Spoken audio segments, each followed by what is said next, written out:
Michelle Pfeiffer's dramatic presence in Scarface in 1983 rocked Hollywood and permanently altered her life. But did you know that behind that faultless picture was a lonely adolescent and innumerable instances when she nearly gave up? Pfeiffer's career became a long string of bold roles lauded both economically and artistically, yet her private life has remained practically a complete secret to the world. For the first time, unique personal images and the genuine narrative behind the spotlight are finally disclosed. Don't take your eyes off this video if you want to uncover the mysteries that have been hidden for more than 40 years. In a family of 4, Michelle Pfeiffer was the second child.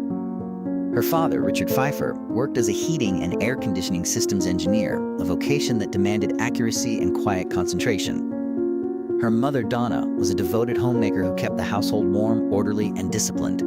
Michelle would later claim that the Pfeiffer family's mixed German, Swiss, and Swedish ancestry contributed to the development of her distinctive beauty, which is sometimes characterized as chilly yet alluring. However, her early years were everything but glamorous.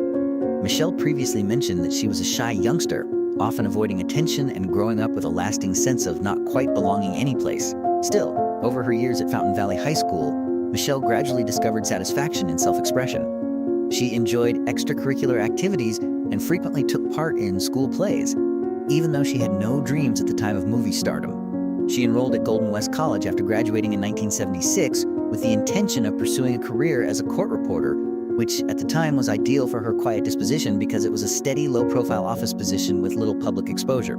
Yet life has its own way of directing artistic souls toward their proper path. Michelle soon discovered that court reporting didn't make her happy. Something inside her stirred a hazy but overwhelming need to express herself, to transform, to exist within stories. In 1978, Michelle went into a new world when she entered the Miss Orange County beauty pageant. No one anticipated the young woman with her natural and earth-spoken beauty to win over the judges so effortlessly. She took the crown and went on to rank in the top 6 at the Miss California pageant the same year. Those pageants were more than moments in the spotlight. They became the first portal leading her closer to the talent scouts and opportunities of Hollywood. Michelle Pfeiffer started her career in Hollywood in the late 1970s, making appearances in commercials, supporting parts in TV films, and episodes of shows like Fantasy Island and Delta House. Michelle wasn't thought of as a complex actor at the time. Instead, she was seen as a classic cinematic beauty. She was easily confined into forgettable roles by her look, which was both soft and icy. In 1980, she received her first feature film part in The Hollywood Knights, an adolescent comedy that failed to make much of an effect. Despite her lively presence on film, Michelle still could not escape the reputation of being only a gorgeous face. Then came 1982 and Grease 2, the poorly regarded sequel to the legendary musical Grease. Although Michelle played the major part of Stephanie Zanoun with evident sex appeal and a rebellious edge, the film bombed both monetarily and critically. Even worse, Michelle was swiftly labeled a beautiful but worthless ornament due to the brutality of critical techniques. For an ambitious artist like her, it was a devastating blow to her self-esteem. Michelle later recounted that era as feeling as if Hollywood had slammed the door shut in my face. She was openly ridiculed as talentless, and at her loneliest moments, she claimed she truly pondered leaving acting completely. An unforeseen opportunity emerged at that precarious intersection: Scarface and Elvira Hancock's roles. The controversial and violent film directed by Brian De Palma and starring the renowned Al Pacino. Initially, De Palma refused to even audition her. To him, Michelle was inseparable from Grease 2, a stain he couldn't look past. But Michelle refused to give up. She kept calling, coming up, pressing her case, maintaining that she was Elvira. De Palma eventually gave in, exhausted by her perseverance, and faced with an indisputable audition. Al Pacino, too, was convinced. Michelle did not disappoint.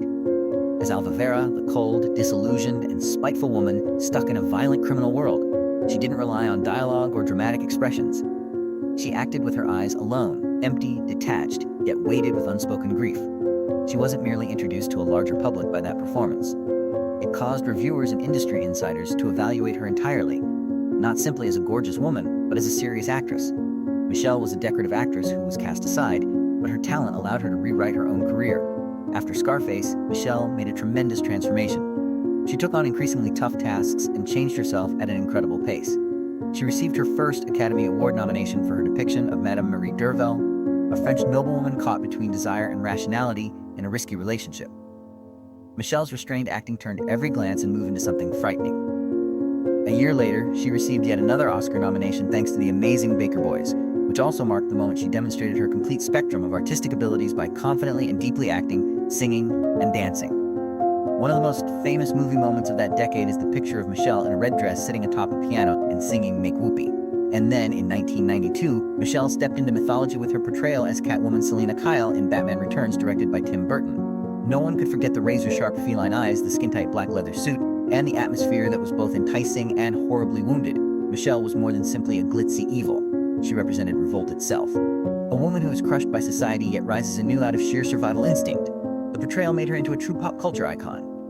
However, Michelle secretly battled severe insecurity even at the pinnacle of her celebrity. In many interviews, she has claimed suffering from imposter syndrome, constantly feeling undeserved, always terrified she will be discovered as a phony. There were times I came on set, frightened the director would tell me to go home because they'd made a mistake casting me. I lived with that fear for a very long time, Michelle once said. Even after walking the Oscar red carpet, that dread kept her grounded, humble, and doggedly committed to every role. It was also the reason she never allowed her attractiveness to dominate her craft. She resisted simple options, refused to repeat herself, and rejected shallow tropes. Every character she played was a different lady with a different tragedy, a different grief, a different need. In a society drenched with spotlight, Michelle Pfeiffer often decided to retreat back into the shadows, not because of failure, but because she wanted for something deeper and more true in love. She entered her first marriage pretty young. Actor Peter Horton, whom she once referred to as my companion through years of learning and getting lost in Hollywood, was her husband in 1981. They seemed like the perfect artistic pair, young, ambitious, and ascending together. But the truth was both were too engrossed by their work, too busy to fully cultivate the relationship. That 7-year marriage ended gently, no scandal, no bitterness.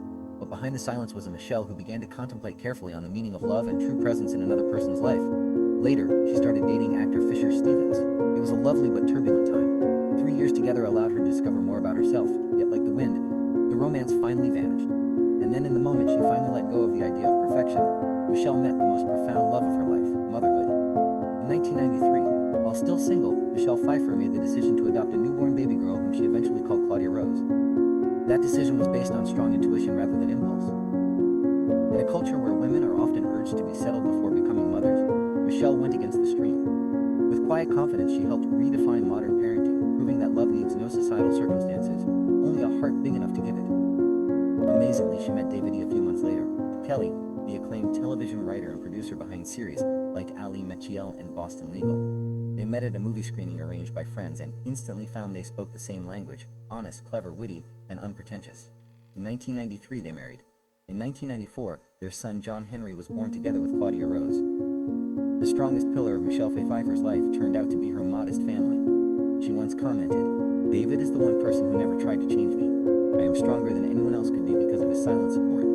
Michelle made the decision to back off, in contrast to many celebrities who will stop at nothing to maintain their position. As the new millennium arrived, she silently faded from the screen. No heartfelt farewell to her profession, no farewell announcement. She simply chose a calm life, one where she could drive her children to school, cook with her husband, care the garden, and live like an everyday woman. In a rare 2012 interview, Michelle stated, "I underestimated how difficult it is to balance work and family. Hollywood teaches you that if you're not present, you'll be forgotten. But I chose to be there where it counted most in my real life. There was neither a pause nor a void during those years. They were a period of rejuvenation." Michelle spent them reading screenplays, learning about producing and even designing beauty goods, eventually starting her own company, Henry Rose, as an extension of her principles, clean, transparent, and non-toxic. In 2017, after nearly a decade away, Michelle Pfeiffer reappeared, and no one could ignore it. Within a single year, she appeared in 3 important projects. On the Orient Express, where Akira, Mother, and Murder. Most notably, her depiction of Ruth Madoff, the wife of renowned Foster Bernie Madoff in the HBO film The Wizard of Lies, was more than a return. It was confirmation that Michelle had never truly quit the profession of acting. She embodied a woman who was deceived, complicit, injured, and emotionally frozen all at once. A profoundly intricate and difficult role.